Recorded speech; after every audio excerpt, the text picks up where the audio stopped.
Nifty অ্যানালিসিসে আপনাকে স্বাগত জানাই। নিফটির আমরা ফাইনাল ক্লোজিং যেটা পেয়েছি সেটা হচ্ছে 22,932। যদি আমরা কালকের দিনে ক্যান্ডেলের ক্লোজিং দেখি, সেখান থেকে নিফটি আজকে কী করে -12 পয়েন্ট নিচে গিয়ে কিন্তু ক্লোজিং দেয়। দেখো নিফটির জন্য ইম্পর্টেন্ট সাপোর্ট বলেছিলাম, ইম্পর্টেন্ট সাপোর্ট হচ্ছে এই যে জোনটা ইম্পর্টেন্ট সাপোর্ট হিসেবে কাজ করছে নিফটিতে, ঠিক আছে। নিফটির সাপোর্ট কী রয়েছে যদি দেখি, এখানে এখানে একবার, ঠিক আছে, আর এখানে যদি দেখি লাস্ট 3 থেকে 4বার এখানে কিন্তু মার্কেট সাপোর্ট নিয়েছে, ঠিক আছে।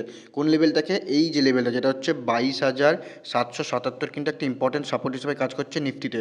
যদি মার্কেট কী করে এর নিচে ক্লোজিং করে, দেন এখান থেকে কিন্তু একটা ডাউন সাইড মুভমেন্ট দেখা যেতে পারে এবং এগ্রেসিভ সেলার কিন্তু অ্যাক্টিভ হতে দেখা যেতে পারে, ঠিক আছে। তো মার্কেট যদি দেখি, মার্কেট লাস্ট 3 দিন ধরে কিন্তু একই জায়গায় একটা কনসোলেট করছে, ঠিক আছে। যদি উপরে রেজিস্ট্যান্স কী হচ্ছে, রেজিস্ট্যান্স হচ্ছে এই যে জোনটা, আর ইম্পর্টেন্ট রেজিস্ট্যান্স হিসেবে কাজ করছে নিফটিতে, যেটা হচ্ছে 23,055। মার্কেট যদি দেখি 23,055 কাছে যাচ্ছে, মার্কেট রেজিস্ট্যান্স নিচ্ছে এবং রেজিস্ট্যান্স নিয়ে মার্কেট কী করছে, আবার এই জোনের মধ্যেই কিন্তু ক্লোজিং দিচ্ছে, ঠিক আছে। লাস্ট 3 দিন ধরে কিন্তু এই জোনের মধ্যেই ক্লোজিং দিয়েছে। হচ্ছে এই যে জোনটা 23,055, এটা ইম্পর্টেন্ট রেজিস্ট্যান্স ক্লোজিং বেসিস, আর ইম্পর্টেন্ট সাপোর্ট রয়েছে। ইম্পর্টেন্ট সাপোর্ট হচ্ছে এই যে জোনটা, যেটা হচ্ছে 22,777, একটা ইম্পর্টেন্ট সাপোর্ট ক্লোজিং বেসিসে।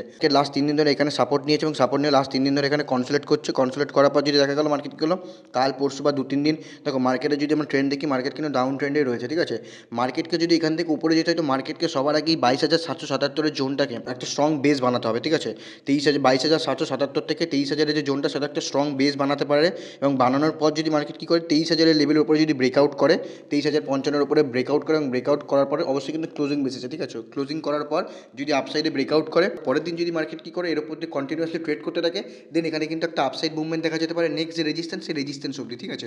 তো নেক্সট যে রেজিস্ট্যান্স বেরিয়ে আসবে কি ক্লোজিং বেসিসে, প্রথম রেজিস্ট্যান্স হচ্ছে 23,055। যদি এটাকে ব্রেকআউট করে, তো নেক্সট যে রেজিস্ট্যান্স বেরিয়ে আসবে সেটা হচ্ছে এই যে জোনটা, ঠিক আছে, যেটা হচ্ছে 23,222, 23,222 ক্লোজিং বেসিসে, ঠিক আছে। যদি এটাকে ব্রেকআউট করে, তো নেক্সট যে রেজিস্ট্যান্স বেরিয়ে আসবে সেটা হচ্ছে এই যে জোনটা, আর হচ্ছে এই যে হাই, ঠিক আছে। এই ট্রেন লাইন আর এই যদি হাই, এটা কিন্তু একই জায়গায় রয়েছে।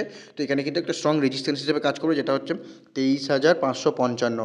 এটা কিন্তু স্ট্রং রেজিস্ট্যান্স হিসেবে কাজ করে। মার্কেট যদি কী করে 23,555 উপরে ক্লোজিং করে এবং ট্রেন লাইনের উপরে যদি ক্লোজিং করার পর যদি ট্রেড করতে থাকে, দেন এখান থেকে কিন্তু একটা ফলো আপ বাইং দেখা যেতে পারে নিফটিতে, ঠিক আছে। এই যে জোনটা আর ইম্পর্টেন্ট সাপোর্ট হিসেবে কাজ করছে 22,777। যদি এর নিচে ক্লোজিং বেসিসে ব্রেকডাউন করে, তো নেক্সট যে সাপোর্ট বেরিয়ে আসবে প্রথম 22,555।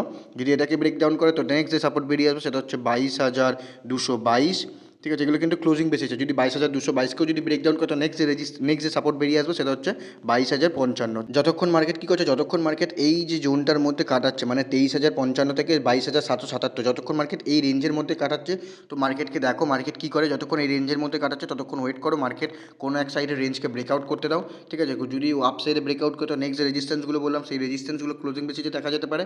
আর যদি নিচে ব্রেকডাউন করে, তো নেক্সট যে সাপোর্টগুলো বললাম, সেই সাপোর্টগুলো কিন্তু দেখা যেতে পারে। কিন্তু মাঝামাঝিতে যখনই ট্রেড করবে না কেন, সেই সময় অপেক্ষা করো, মার্কেট কোনো একদিকে রেঞ্জকে ব্রেকআউট বা ব্রেকডাউন করতে দাও, দেন যেদিকেই ব্রেকআউট বা ব্রেকডাউন করুক না কেন, তোমার সেটা অ্যাক্টিভ হলে তুমি তোমার ট্রেড করতে পারো। তো চলুন নিফটির 15 মিনিট চার্টটা দেখি, নিফটি এক্সপাইরিতে কেমন কি ট্রেড করতে পারে। নিফটি আজকে কী করে, নিফটি আজকে সাপোর্টের এখানে ওপেন হয়, গ্যাপ ডাউন ওপেন হওয়ার পর মার্কেট কী করে, এখানটা যদি দেখি পুরো ওয়ান ওয়ে মুভমেন্ট দেয় কোথায়, একদম যে রেজিস্ট্যান্স, সেই রেজিস্ট্যান্স যেটা হচ্ছে 23,055। কী বলেছিলাম যে 23,055 কিন্তু একটা ইম্পর্টেন্ট রেজিস্ট্যান্স হিসেবে কাজ করছে নিফটিতে। কী করে মার্কেট এই 23,055 কাছে যায়, মার্কেট এখানে রেজিস্ট্যান্স এবং রেজিস্ট্যান্স দেওয়ার পর কিন্তু মার্কেট কী করে এই জোনের মধ্যে এসে কিন্তু ক্লোজিং দেয়, ঠিক আছে।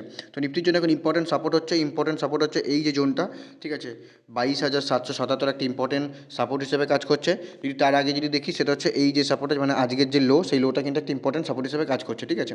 তো দেখা গেল কি নিফটিতে কী করছে, নিফটি যদি দেখা গেলো এখানে ওপেন হলো এবং ওপেন হওয়ার পর মার্কেট যদি মানে গ্যাপ ডাউন ওপেন হলো এবং গ্যাপ ডাউন ওপেন হওয়ার পর মার্কেট যদি সাপোর্টের এখানে ওপেন এবং ওপেন হওয়ার পর যদি রেঞ্জ করার পর যদি নিচের সাইডে ব্রেকডাউন করে, তাহলে প্রথম যে সাপোর্ট বেরিয়ে আসবে সেটা হচ্ছে এই যে জোনটা, যেটা হচ্ছে 22,777, ঠিক আছে। যদি এই সাপোর্টটাকেও ব্রেকডাউন করে ক্লোজিং, এই সাপোর্টটাকেও যদি ব্রেকডাউন করে, তো নেক্সট যে সাপোর্ট বেরিয়ে আসবে 15 মিনিটের সেটা হচ্ছে 22,666।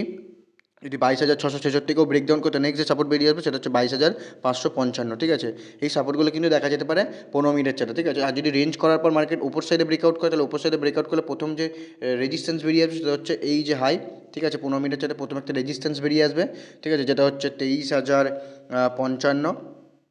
23,055 একটা ইম্পর্টেন্ট রেজিস্ট্যান্স হিসেবে কাজ করবে 15 মিনিটের চার্টে, এবং ক্লোজিং বেসিসের চার্টে কিন্তু একই সেম রেজিস্ট্যান্স কাজ করবে নিফটিতে, ঠিক আছে। যদি এই রেঞ্জকেও ব্রেকআউট করে, যদি 23,055 লেভেলটাকে যদি ব্রেকআউট করে, তো নেক্সট যে রেজিস্ট্যান্স বেরিয়ে আসবে 15 মিনিটের চার্টে সেটা হচ্ছে 23,133, ঠিক আছে, এই রেজিস্ট্যান্সগুলো কিন্তু বেরিয়ে আসতে পারে 15 মিনিট চার্টে।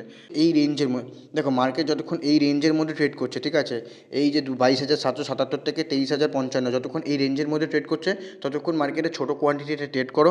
যদি মার্কেট এই রেঞ্জের আপসাইডে বা ডাউন সাইডে ব্রেকআউট বা ব্রেকডাউন করে দেন এখান থেকে কিন্তু কোয়ান্টিটি বাড়ানো যেতে পারে, কিন্তু যতক্ষণ মার্কেট এর মধ্যে ট্রেড করছে ততক্ষণ ছোটো কোয়ান্টিটিতে ট্রেড করতে থাকো, কারণ এই জায়গাটা হচ্ছে কনসোলেট জোন, তো মার্কেট কিন্তু এখানে কনসোলেট করতে পারে। যদি গ্যাপ আপ বা গ্যাপ ডাউন কোনো এক্সপায়ারির দিন যদি এরকম 200-300 পয়েন্ট বা 300-400 পয়েন্টে যদি গ্যাপ আপ বা গ্যাপ ডাউন ওপেন হয়ে যায় এক্সপায়ারির দিনে, তো মার্কেট কিন্তু সেদিন কী করতে পারে, মার্কেট কিন্তু সেদিন প্রিমিয়ামকে দিকে করতে পারে। ঠিক আছে, যেহেতু কালকে নিফটির এক্সপায়ারি, তো প্রিমিয়াম কিন্তু দিকে হবে এবং খুব শিগগিরই কিন্তু মার্কেটে ভোলাটাইলও থাকবে, খুব একটা কম বেশি ভোলাটাইলও থাকবে মার্কেটে। ঠিক আছে, তো মার্কেট যদি গ্যাপ আপ ওপেন হয় তো দেখো মার্কেট কী করে। যদি মার্কেট এই রেঞ্জ করার পর যদি আপসাইডে ব্রেকআউট করে তাহলে প্রথম যে রেজিস্ট্যান্স বেরিয়ে আসবে 15 মিনিটের চার্টে সেটা হচ্ছে 23,133। যদি 23,133কে ব্রেকআউট করতে নেক্সট যে রেজিস্ট্যান্স বেরিয়ে আসবে 15 মিনিটের চার্টে সেটা হচ্ছে 23,222। যদি 23,222কে ব্রেকআউট করতে নেক্সট যে রেজিস্ট্যান্স বেরিয়ে আসবে সেটা হচ্ছে 23,288। এগুলো কিন্তু 15 মিনিটের চার্টে রেজিস্ট্যান্স। ঠিক আছে, যদি মার্কেট কী করে এই রেঞ্জের এখানে গ্যাপ আপ ওপেন হওয়ার পর মার্কেট যদি এই রেঞ্জকে ব্রেকডাউন করে তাহলে প্রথম যে সাপোর্ট বেরিয়ে আসবে সেটা হচ্ছে আজকের যে ক্লোজিং, সেটা একটা ইম্পর্টেন্ট সাপোর্ট হিসেবে কাজ করবে, যেটা হচ্ছে 22,933। যদি এটাকে ব্রেকডাউন করে তো নেক্সট যে সাপোর্ট বেরিয়ে আসবে সেটা হচ্ছে 22,911। যদি এটাকে ব্রেকডাউন করে তো নেক্সট যে সাপোর্ট বেরিয়ে আসবে সেটা হচ্ছে 22,833।